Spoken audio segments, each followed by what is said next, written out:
KaraokeBooks. The Wonderful Wizard of Oz. Lyman Frank Baum. Audiobook. Chapter 7. The Journey to the Great Oz.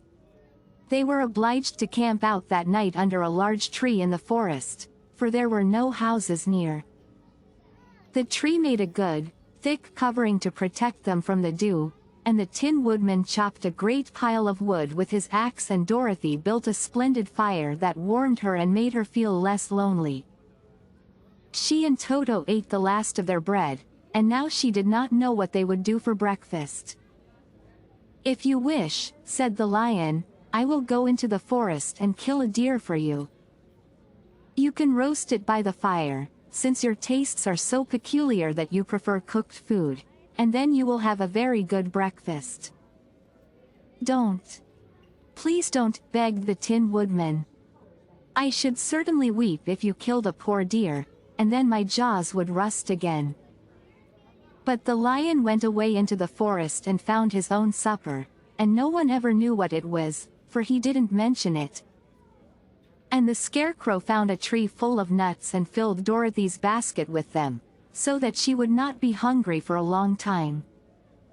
She thought this was very kind and thoughtful of the Scarecrow, but she laughed heartily at the awkward way in which the poor creature picked up the nuts. His padded hands were so clumsy and the nuts were so small that he dropped almost as many as he put in the basket. But the Scarecrow did not mind how long it took him to fill the basket, for it enabled him to keep away from the fire, as he feared a spark might get into his straw and burn him up.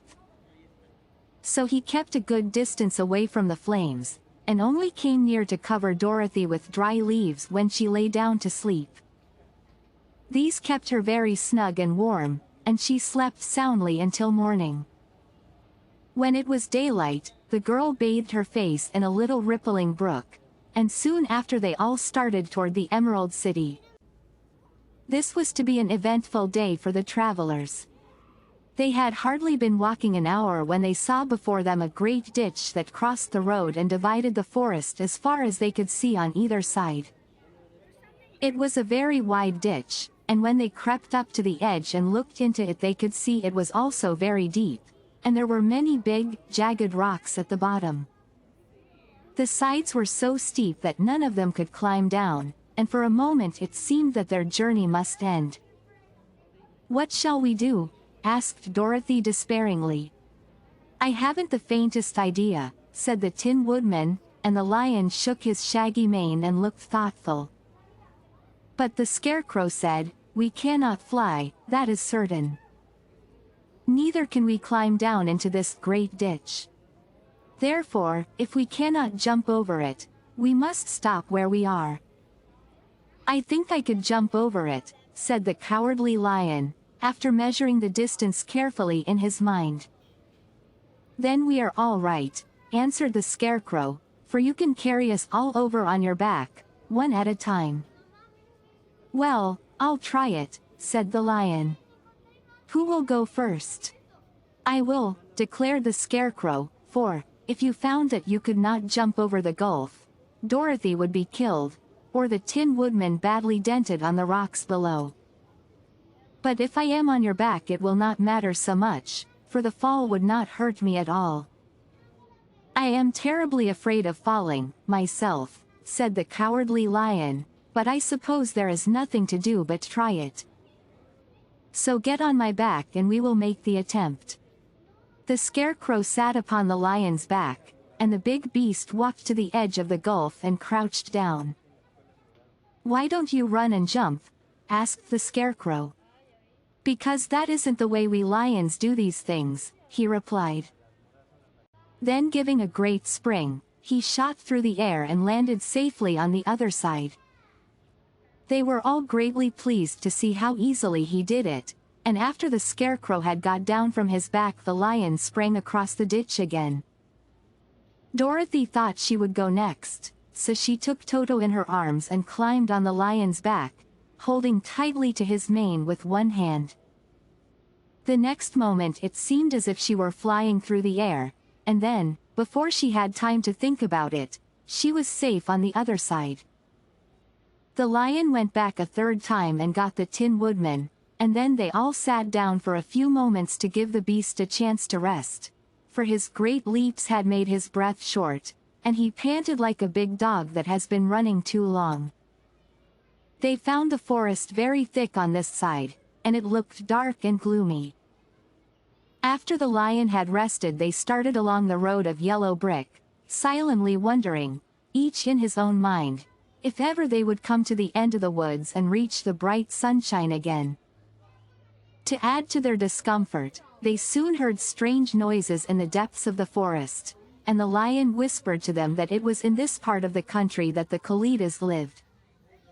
"What are the Kalidas?" asked the girl. "They are monstrous beasts with bodies like bears and heads like tigers," replied the lion, "and with claws so long and sharp that they could tear me in two as easily as I could kill Toto. I'm terribly afraid of the Kalidas." "I'm not surprised that you are," returned Dorothy. "They must be dreadful beasts." The lion was about to reply when suddenly they came to another gulf across the road. But this one was so broad and deep that the lion knew at once he could not leap across it. So they sat down to consider what they should do, and after serious thought the Scarecrow said, "Here is a great tree, standing close to the ditch. If the Tin Woodman can chop it down, so that it will fall to the other side, we can walk across it easily." "That is a first-rate idea," said the lion. "One would almost suspect you had brains in your head, instead of straw." The woodman set to work at once, and so sharp was his axe that the tree was soon chopped nearly through. Then the lion put his strong front legs against the tree and pushed with all his might, and slowly the big tree tipped and fell with a crash across the ditch, with its top branches on the other side.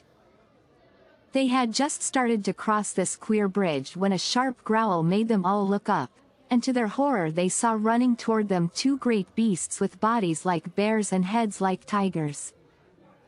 "They are the Kalidas," said the cowardly lion, beginning to tremble. "Quick!" cried the Scarecrow. "Let us cross over." So Dorothy went first, holding Toto in her arms, the Tin Woodman followed, and the Scarecrow came next. The lion, although he was certainly afraid, turned to face the Kalidas, and then he gave so loud and terrible a roar that Dorothy screamed and the Scarecrow fell over backward, while even the fierce beasts stopped short and looked at him in surprise. But, seeing they were bigger than the lion, and remembering that there were two of them and only one of him, the Kalidas again rushed forward, and the lion crossed over the tree and turned to see what they would do next.